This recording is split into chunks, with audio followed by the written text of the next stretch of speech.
둔촌주공의 실거주 의무 기간을 3년 유예하면서 한숨을 돌렸던 계약자들이 은행권의 조건부 전세자금 대출 취급 불가 소식에 어찌할 바를 모르고 있는 상태입니다.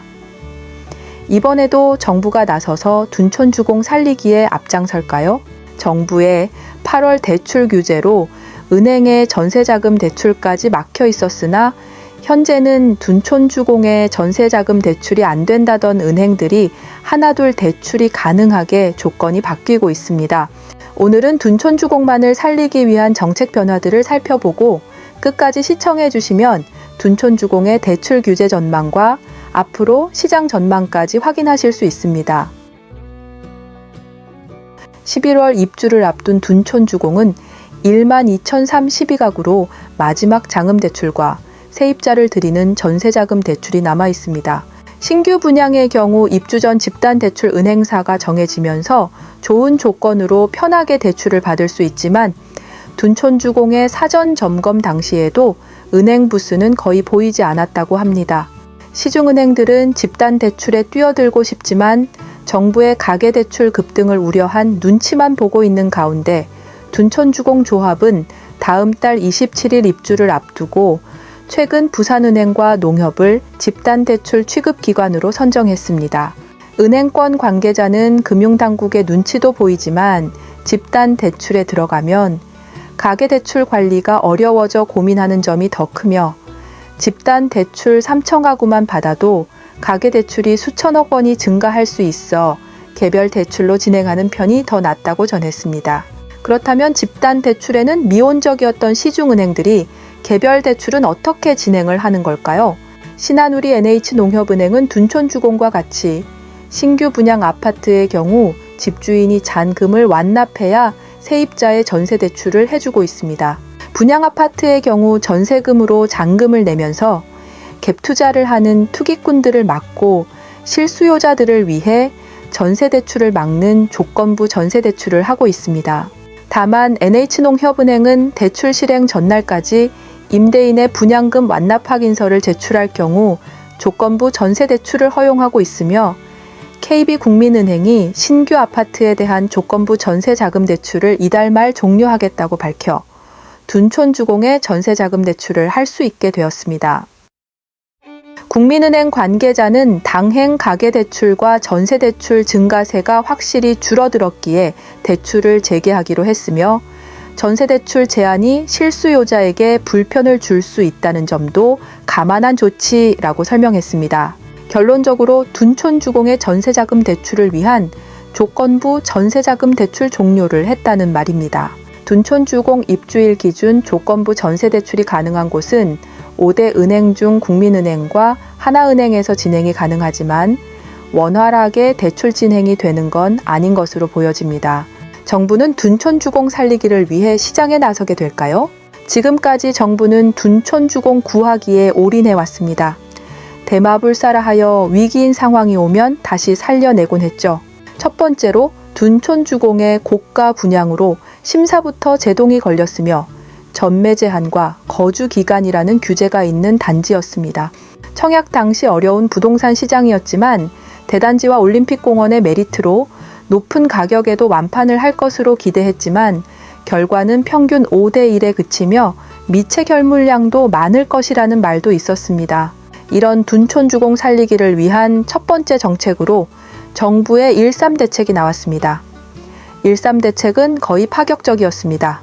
서울의 서초, 강남, 송파, 용산을 제외한 수도권 전 지역을 부동산 규제 지역과 분양가 상한제에서 해제하면서 둔촌주공이 있는 강동구가 규제 지역과 분양가 상한제에서 해제되었고 기존 8년이던 전매 제한 기간이 1년으로 줄고 실거주 의무 기간을 없앤다고 했지만 현재는 입주 가능일로부터 2년간 거주하여야 하며 올 2월 실거주 의무를 3년간 유예하는 법안이 통과하여 현재는 한숨을 돌린 상태이지만 2년 실거주는 남아 있습니다.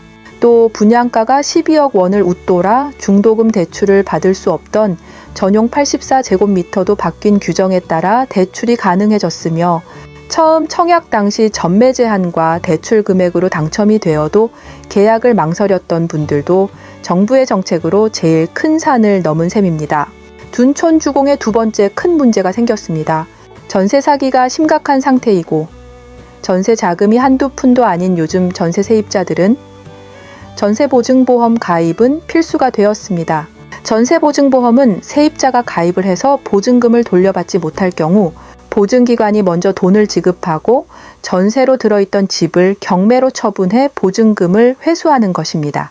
하지만 둔촌 주공의 경우 전매 제한은 풀려 있지만 한 번도 실거주를 하지 않고 세입자를 들였기 때문에 경매로 팔기는 어려운 것입니다.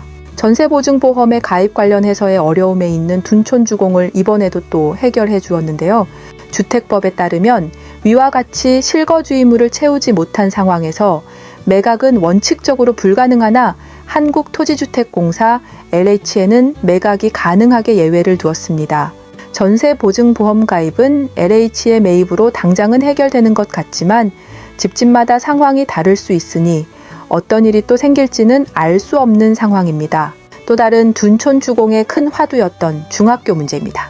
교육부가 둔촌 주공 단지 내 중학교 설립을 반대하며 계약자분들과 쉽게 협의가 되지 않았었는데요. 교육부는 둔촌 주공 주변 1km 안에 5곳의 중학교가 밀집되어 있으며 매년 중학생이 약 5%씩 줄어들고 있다는 점에서 신설을 반대했으나 결국 분교의 형태로 설립을 하게 되었습니다. 당초 학령 인구 감소로 반대를 했던 교육청은 대규모 주택개발 사업인 둔촌 주공 재건축에 따라 중학생 증가가 예상되는 인근 학교의 교육 여건을 개선하기 위해 기부 체납 부진의 중학교 도시형 캠퍼스 설립을 추진한다고 28일 밝혔습니다. 도시형 캠퍼스가 고안된 이유는 학령 인구 감소 추세에도 재건축, 재개발이 이루어지는 일부 지역은 학생 수가 오히려 증가하고 있기 때문입니다. 도시형 캠퍼스는 올해 6월 서울 강동구의 서울 강솔초등학교 강현 캠퍼스가 1호 도시형 캠퍼스로 설립 계획이 발표된 바 있으며 둔촌동 도시형 캠퍼스는 중학교급으로는 처음으로 신설이 추진되는 것입니다. 정규 학교 설립은 어렵지만 과밀 학급 해소 등을 위해 학교 시설이 필요한 지역에 설치하는 모델이며 도시형 캠퍼스는 본교와 공통 교육 과정을 운영하고 급식이나 체육장 등 학교 시설도 정규 학교와 동일한 기준으로 운영될 예정이라고 하며 도시형 캠퍼스 신설에 대한 건축비는 시교육청이 280억가량 전액을 자체 예산으로 부담하기로 했습니다. 시교육청은 지난달 중앙투자심사에서 해당 학교용지 조정 계획으로 둔촌 초병서류 신설 및 중학교 도시형 캠퍼스 추진을 보고하고 서울 둔촌 초병서류 치원의 신설 승인을 받았습니다. 가계대출 불씨가 완전히 사그러지지 않은 가운데 1만 2천 가구의 가계대출 관리가 올해 막판 변수로 보이는데요. 이금융권까지 대출에 뛰어들었고 잔금 대출 수요만 3조 원대에 이를 수 있기 때문입니다. 풍선 효과를 예의주시하며 정부의 입장은 가계대출 관리를 위한 단호한 입장이지만 둔촌 주공 분양 당시 부동산의 침체를 막기 위해 규제를 풀어준 것처럼 이번에도 둔촌 주공의 대출 규제를 풀어줄 것을 계약자들은 기대하고 있는데요. 최근 가계부채를 잡기 위해 정부가 은행들을 압박하면서 주택담보대출은 물론 소유권 이전 조건부 전세대출 등을 규제하고 있는 상태에 있고 또 다른 은행권 관계자는 게다가 이미 은행들이 자체적으로 수립한 가계대출 연간 목표치가 턱 밑까지 차올랐기 때문에 은행들이 대규모 신규 가계대출을 감당하기 어려울 것이라고 말했습니다. 세입자를 구해서 잔금을 치르려던 계약자들이 조건부 전세자금 대출 취급 중단으로 대출이 막혀 자금 조달에 어려움을 겪고 있는 것을 정부가 해결해 주길 바라고 있지만 당국 고위 관계자는 둔촌 주공 때문에 정부가 정책을 바꿀 수도 없고 둔촌 주공만 봐줄 수도 없는 일이라며 오히려 많이 부풀려져 있는 부동산 가격이 조정될 것이라고 말했습니다. 혹여 가계부채가 11월 증가하는 상황이 온다면 신속하게 다음 조치를 취할 것이라고도 말했습니다. 둔촌 주공을 둘러싼 자금난 해결을 위해 금융당국이 나서는 일은 없을 것이란 얘기이기도 하지만 지금까지 알아본 것처럼 둔촌 주공 때문에 정책을 바꾼 적이 한두 번이 아니었기에 무조건 아니라고는 볼 수 없는 상황인 것 같습니다. 대단지 둔촌주공의 잔금이 잘 마무리되어야 부동산 PF 시장도 큰 어려움을 겪지 않을 것입니다. 둔촌주공의 잔금은 잘 마무리될 것 같지만 개인이 떠안고 있는 가계부채의 문제는 앞으로 더 크게 다가올 수 있습니다. 17일 금융당국은 최근 은행권과 가계대출 관련 회의를 진행하면서 정책 전세대출과 관련해 지역별, 소득 수준별로 DSR을 정교하게 산출해달라고 요청했습니다. 전문가들의 전세자금 DSR 적용을 시행하면 기존 집값이 상승하는 걸 막지는 못하고 전세를 사는 실수요자들이 대출이 어려워지면서 월세로 가야 하는 삶의 질이 많이 힘들어진다는 내용을 밝혔으나 정부의 가계대출과 집값 잡기의 기조는 단호해 보입니다. 가계대출의 뇌관이 될 수 있는 둔촌주공. 이번 입주는 정부가 나서든 은행권이 나서든 잘 마무리될 것 같지만 서울의 아파트는 DSR 규제 이후 매매 건수는 줄고 있고 매물량은 쌓이고 있습니다. 고공행진하는 집값과 전세금을 어떻게 계속 감당할 수 있을까요? 오늘의 이야기는 여기까지였습니다. 구독과 좋아요는 영상을 만드는데 큰 힘이 됩니다. 오늘도 시청해 주셔서 정말 감사합니다.